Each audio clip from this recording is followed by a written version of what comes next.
Лекциянын темасы Кыргыз элинин калыптанышы.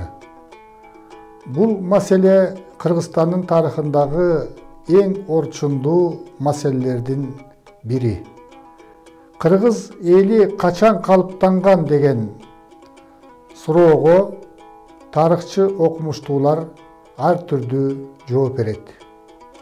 Адегенде биз эл деген эмнени түшүндүрөт, ошого көңүл бурушубуз керек. Эл бул адамдардын коомдук бирикмеси. Элден тышкарыдагы эң байыркы доордон баштап адамдардын коомдук бирикмелери болгон. Адамзат жаныбарлар дүйнөсүнөн бөлүнүп чыкканда болжол менен мындан 2,5 миллион жыл мурун адамдар өз алдынча ар бири өзүнчө жашоого мүмкүн эмес болгон. Ошондуктан ошол доордо адамдар алгачкы адам үйүрлөрүнө бириккен. Адамдардын үйүрлөрү чоңдорун эсептегенде 20-25 адамдан туруп, негизинен тамак таап жөө жана жырткыч айвандардан коргонуу үчүн биригишкен. Кийинчерээк коомдун өнүгүшү менен адам үйүрү жаныбарлар үйүрлөрүнөн айырмаланып, аң сезимдин негизинде бирге баштаган. Алгачкы общиналык коомдо адамдар адегенде уруктарга, андан кийин урууларга, кийинчерээк уруулар уруу союздарына, анан уруу союздары элдерге бириккен. Илимде эл деген бул негизинен 3 белгиси бар. Биринчи белгиси территориялык жалпылык. Адамдардын коомдук тобу биргелешип, компакттуу түрдө бир жерди ээлеп жашашы керек. Экинчи белгиси ошол биргелешип жашаган элдердин тилинин жалпылыгы болуш керек. Ал эми үчүнчү негизги белгиси коомдо биргелешип жашап аткан адамдардын кулк мүнөзүнүн окшоштугу жана алардын маданиятынын жалпылыгы. Мына ушундай 3 жалпылыгы болгондо гана эл деп айтылат. Кыргыз эли качан пайда болгон? Окумуштуулардын айрымдары Кыргыз эли байыркы доордо, тагыраак айтканда коло доорунда, биздин заманга чейинки 3-1 миң жылдыктарда эле Кыргыз элинин белгилери болгон деп эсептейт. Алар негизинен археологиялык изилдөөлөргө таянып, ошол мезгилдеги кыргыздар жашаган жерлердеги маданий калдыктарга көбүрөөк таянып, көбүнчө өлүк көмүү салттарына көбүрөөк көңүл бурушат дагы. Ошол мезгилдеги дөбө мүрзөлөр кыргыздарга тиешелүү деп эсептешет. Ошол коло доорунда пайда болгон, ошол коло доорунда дөбө мүрзөлөргө айрым бир адамдар пайдаланган буюмдар коюлган. Алардын ичинен ошол дөбө мүрзөлөрдөн көбүнчө жаныбарлардын чүкөлөрү, койдун, тоо эчкилеринин, жапайы айвандардын чүкөлөрү табылган. Ошол чүкөлөрдө эң кызыгы коло доорунда биздин заманга чейинки 3-1 миң жылдыктарга таандык коло доорунда 20-кылымдын башына чейин кыргыздардын уруулары пайдаланып келген эң тамгалар чегилгендиги аныкталган. Мындан тышкары байыркы доордо кыргыздар негизинен мал чарбачылыгы жана дыйканчылык менен кесип кылган. Кыргыздардан чыккан саяпкерлердин, мүнүшкөрлөрдүн болушу, жапайы айвандарды колго үйрөтүү салтынын абдан жакшы өнүккөндүгү бул ошол кыргыз элинин байыркы эл экендигин айгелинип турат. Кыргыздар мал багуу менен катар эле ошол мезгилде дыйканчылык менен дагы кесип кылышкан. Мал чарбачылыгынын негизги белгиси малдын саны көбөйгөн мезгилде көчмөн жана жарым көчмөн мал чарбачылыгы менен кесип кылган. Ошондуктан кыргыздар жашаган аймактарда өзгөчө ошол коло дооруна тиешелүү таштык маданияты, Карасук маданияты, өзгөчө Андронов маданиятынын тушундагы археологиялык эстеликтер кыргыздарга тиешелүү деген окумуштуулардын тобу бар. Көчмөн мал чарбачылык болгондон кийин ошол мезгилде боз үйдүн элементтери ошо Андронов маданиятынын мезгилинде пайда болуп, кийинчерээк ушул боз үй пайда болгон. Археологиялык изилдөөлөрдө ошо боз үйдүн айрым элементтери ошол жерлерде табылып аткандыгы күбө. Ал эми дыйканчылыкта кыргыздар тарууну көбүрөөк айдап, таруудан азык жасашкан. Азыркы мезгилге чейин сакталган бозо жазуу технологиясы Борбордук Азиядагы элдердин ичинен ушул кыргыздарда гана сакталган. Биз жогоруда айткандай, жанагы чүкө оюндарын ойноо, чүкөлөргө эн тамгаларды түшүрүү байыркы доордо кыргыз эли ордо оюнун ойногондугунан кабар берет. Ордо оюнун азыркы күнгө чейин ойноп келген бул кыргыз эли болуп эсептелет. Мына ушундай аргументтер менен фактыларга таянып, бул айрым окумуштуулар кыргыздар эң байыркы доордо, коло доорунда эле кыргыз эли эл катарында калыптана баштаган деген пикирди айтышат. Кыргыздардын байыркы мезгилде эл болуп жашагандыгы жөнүндө, байыркы мезгилде мамлекеттүүлүгү, ээлиги болгондугу жөнүндө тарыхый так далилдер бар экендигин биз алдыңкы лекцияларда айтканбыз.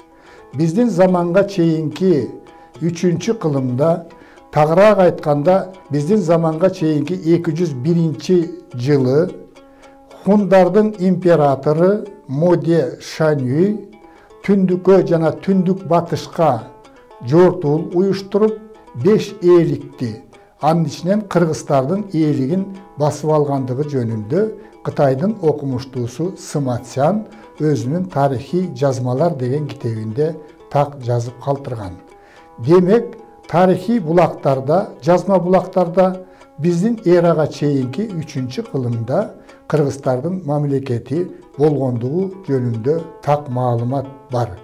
Демек, мамлекетти үч белгиси болгон эл гана түзө алат. Кыргыз эли хундардын доорунда. Хундардын доору бул биздин заманга чейинки 3-чү кылымдан биздин замандын 3-чү кылымына чейин 6 кылымга созулат.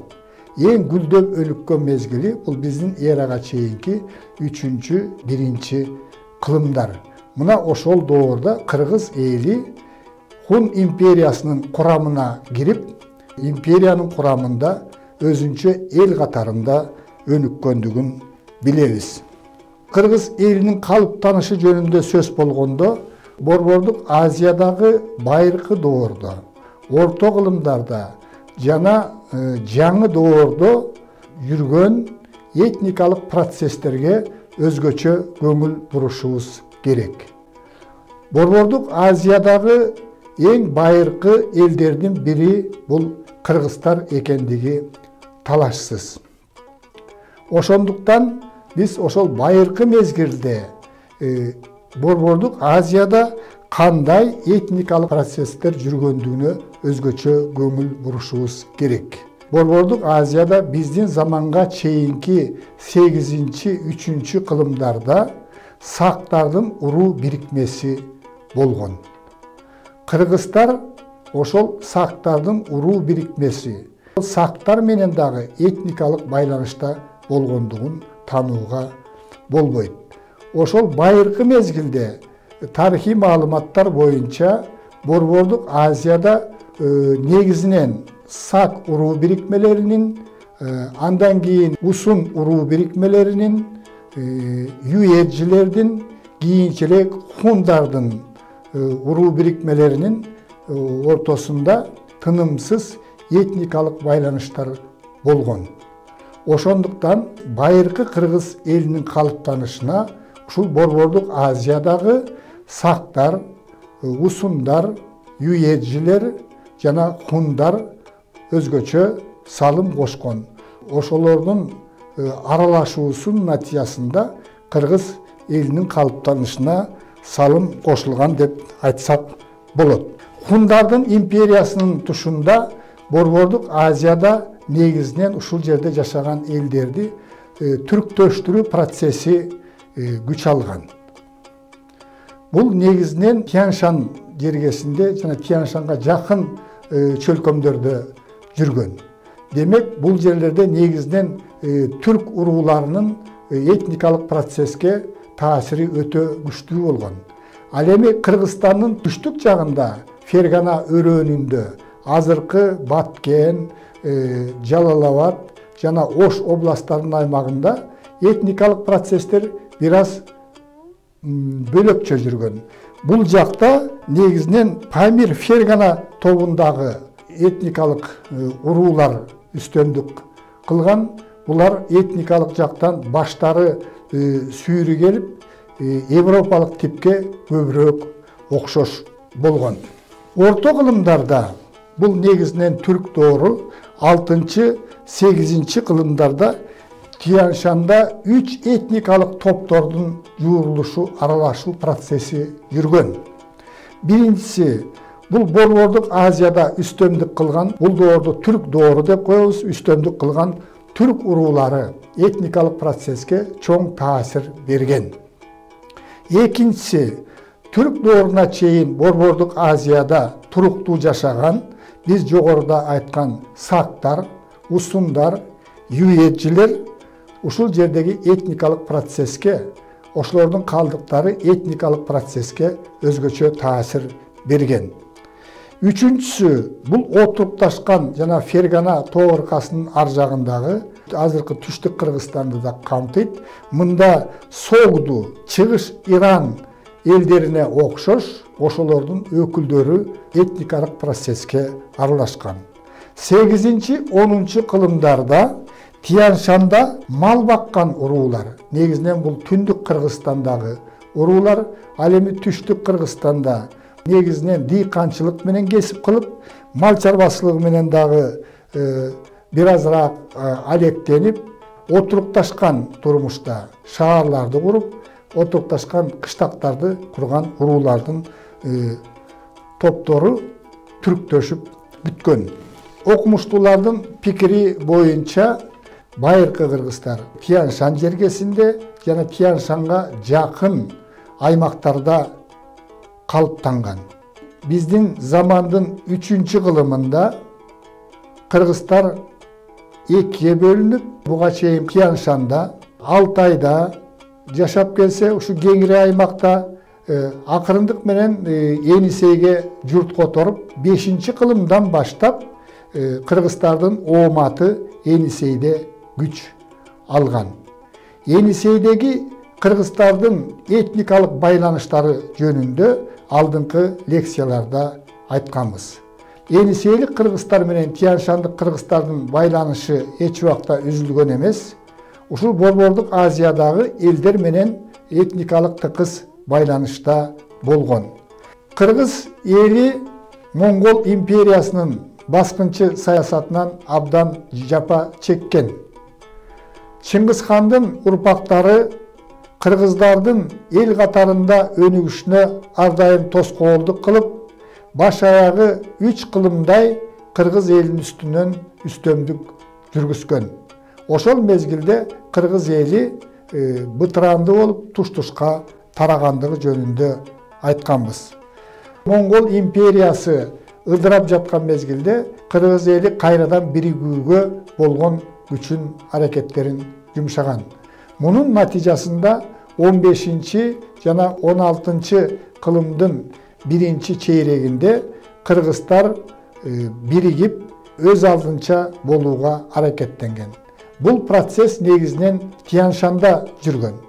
Мунун башында тарихи маалыматтар боюнча Мухаммед Кыргыз, санжыра боюнча Тагай би турган. Күрөштүн натыйжасында кыргыздар 16 кылымдын башында, тагыраак айтканда 1508 жылы өзүнчө хандыкка биригип, Мухаммед Кыргызды хан көтөрүшкөн. Мына ошол мезгилден баштап кыргыздар моголдордун, тагыраак айтканда Чыңгизиттердин бийлигинен кутулуп, өз алдынча мамлекет түзүп, өз алдынча эл катарында жашоого hareketini күчөткөн. Кыргыз элинин 15-16 кылымда биротоло калыптанышы жөнүндө окумуштуулардын ар кандай пикири бар. Окумуштуулардын пикирин дагы 3 топко бөлүп карасак болот. Мисалы, белгилүү окумуштуулар Радлов менен Берништан кыргыз эли Теңир тоого, Тянь-Шанга Енисейден көчүп келген деген пикирди айтышат. Ал эми Валиханов, Бичурин, Аристов деген окумуштуулар кыргыздар эч жактан көчүп келген эмес. Кыргыз эли ушул Тянь-Шанга жакын жайгашкан чөлкөмдө калыптанган деген пикирди айтышат. Үчүнчү пикир кеңири тараган 1956 жана 1994 жылы болуп өткөн конференцияларда такталган. Бул боюнча кыргыз эли Борбордук Азияда жашаган элдердин жана жергиликтүү Орто Азияда жашаган элдердин жуурулушунун натыйжасында пайда болгон.